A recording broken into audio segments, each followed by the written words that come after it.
Before we dive into today's mystery, hit that like button, subscribe, and turn on notifications. It helps us keep uncovering the unknown. Now, let's begin.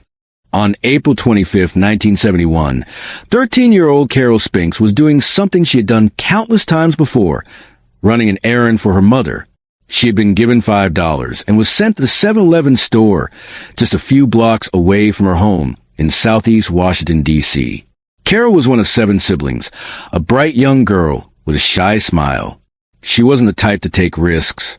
She never wandered too far, and she always followed her mother's strict rules. That day, however, fate intervened. Carol's mother, Bertha Spinks, had originally told her not to go out, but then Carol's older sister begged her to go instead. Reluctantly, Bertha gave in.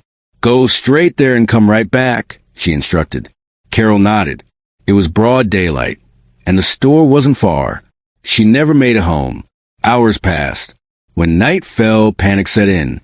Bertha knew something was wrong. Carol was responsible. She never stayed out late. Her mother immediately called the police. The response? A half-hearted shrug. The police assumed she had run away. "Kids disappear all the time," one officer reportedly told her. But Bertha knew better. Carol had no reason to run away. Her school books were still on the table. Her bed was neatly made. The $5 bill she had taken with her was never spent. Something had happened to her. Bertha and her family searched for her, walking the streets, calling her name. No one had seen anything. 6 days passed.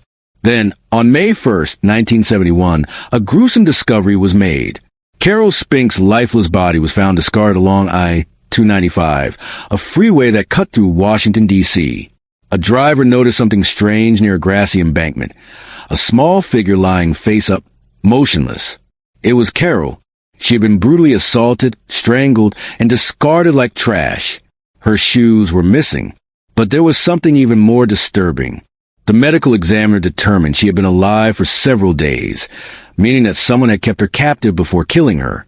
This was no random abduction. It was methodical. It was calculated. And it was only the beginning. 2 months later, on July 8, 1971, 16-year-old Darlenia Johnson was walking to her summer job when she disappeared.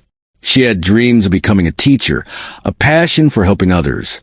That morning, she kissed her mother goodbye and left for work, a walk she had taken many times before. When she failed to return home, her mother knew something was terribly wrong. She reported Darlenia missing immediately. This time, the police took notice. A pattern was emerging. For 11 agonizing days, the city waited. Then, near the same highway where Carol had been found, another body appeared. Darlenia was left just 15 feet away from where Carol had been dumped. The similarities were undeniable. Both girls had been abducted in broad daylight, held for days, then discarded near the freeway. The press finally gave them a name: the Freeway Phantom. By now, the community was terrified. Mothers held their daughters closer.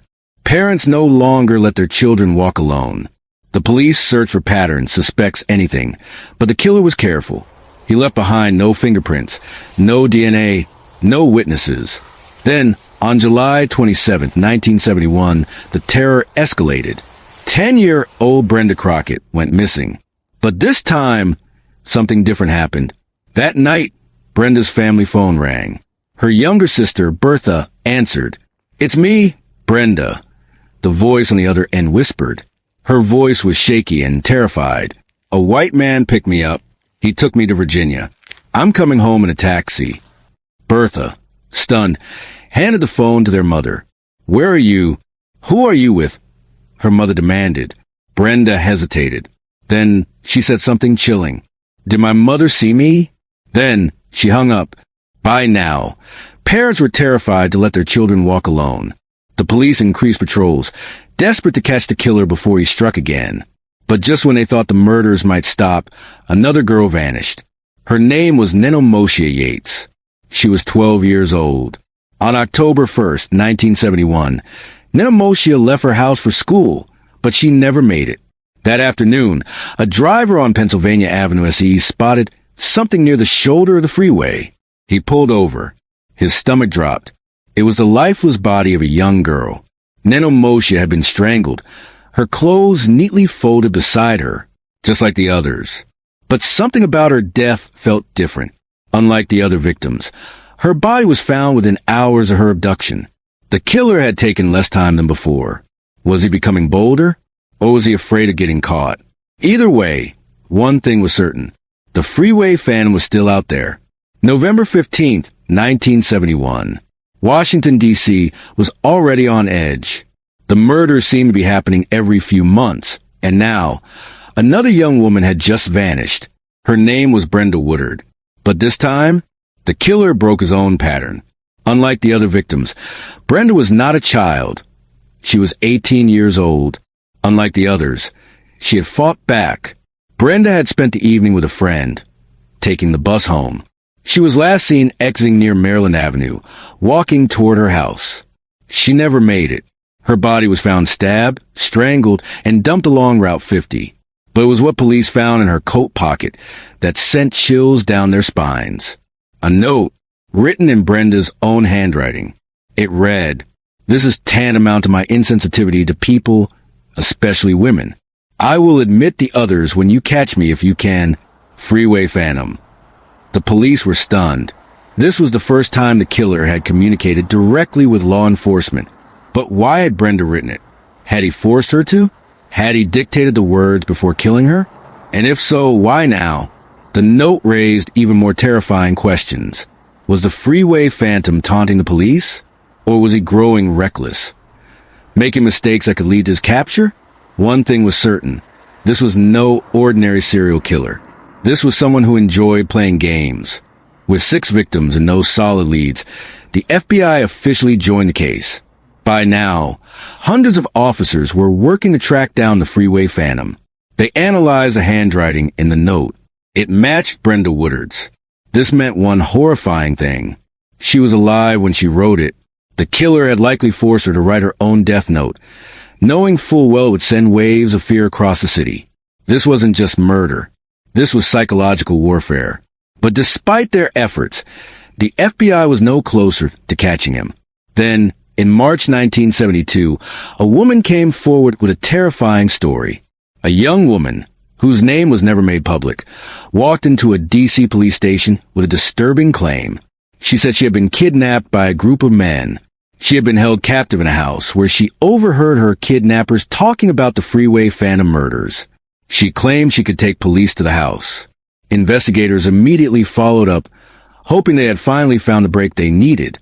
But when they arrived at the location, it was empty. The people inside had vanished. Had she been telling the truth, or was it a false lead? Police searched the house for any clues, but they found nothing that could link it to the Freeway Phantom. And just like that, the trail went cold. Desperate for answers, police turned their attention to a notorious gang known as the Green Vega Rapists. This group was responsible for over 100 rapes and assaults in the Washington, D.C. area during the same time the Freeway Phantom was active. Several gang members were brought in for questioning. Then, something shocking happened. Some of them confessed. They claimed they were behind the Freeway Phantom murders. For a brief moment, it seemed like the case was solved, until investigators started checking their statements. The details didn't match. Some of them had alibis for the dates of the murders. Others changed their stories when pressed for specifics. One thing was clear. They were lying. But why? Were they protecting someone? Had the real Freeway Phantom hired them to take the fall? Or were they simply seeking attention and notoriety? With no physical evidence linking them to the crimes, police had no choice but to let them go. And just like that, the Freeway Phantom vanished again. By 1973, the Freeway Phantom's reign of terror seemed to end as suddenly as it began. With no new victims, public fear began to fade. The case, once Washington, D.C.'s biggest manhunt, was now slipping into obscurity. But detectives were far from giving up. Behind closed doors, a disturbing theory was forming. One that could explain why the Phantom was so careful, so calculated, and so untouchable. What if the killer had inside knowledge of police investigations? Several detectives began to suspect that the Phantom might have been connected to law enforcement. Consider this. He never left fingerprints, as if he knew how evidence was collected. He never took anything from the crime scenes, as if he understood forensic techniques. He taunted the police but never revealed too much, as if he knew exactly what they could and couldn't trace. Could the Freeway Phantom have been a police officer, a former investigator, or someone with direct ties to law enforcement? The idea was terrifying, because if that were true, how many more secrets had been buried? The Phantom is one of us. Theory led investigators to one name, Edward Sullivan. Sullivan was a former police officer and a known predator. He had been fired from the force for misconduct and later convicted of assaulting young girls. The timeline of his crimes eerily overlapped with the Freeway Phantom murders. Even more disturbing, Sullivan had been arrested in the 1980s for a series of sexual assaults on young women, many of whom resembled the Phantom's victims. But despite his criminal record, investigators couldn't place him at the crime scenes. With no physical evidence linking him to the Freeway Phantom murders, he was never officially charged. Was Sullivan the Phantom? Or was he just one of many monsters hiding in plain sight? In 1977, 5 years after the last known Phantom murder, Washington, D.C. faced another horrifying revelation. It wasn't about the Freeway Phantom. It was about the D.C. police force itself. A massive corruption scandal exploded, revealing that several officers had been involved in crimes ranging from theft to sexual assaults. The public was shocked. The very people who were supposed to be protecting them had been part of the problem all along. For some investigators, this only reinforced the terrifying idea that the Phantom had an inside connection.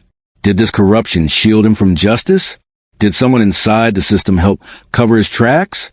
The deeper detectives looked, the more frustrating the case became. There were too many dead ends, too many missing records, too many unanswered questions, and worst of all, too many suspects.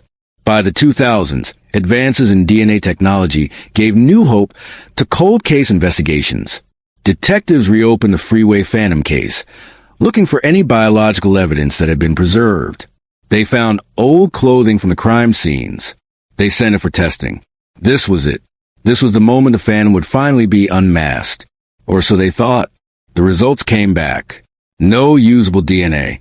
After decades in storage, any genetic material that might have identified the killer was too degraded to be useful. One last chance at justice. Gone. The Freeway Phantom had escaped once again. 50 years later, the case remains unsolved. The families of the victims still wait for answers that may never come. The Freeway Phantom, a ghost in the city's history, remains one of the most terrifying and mysterious serial killers of all time. But this case teaches us more than just fear.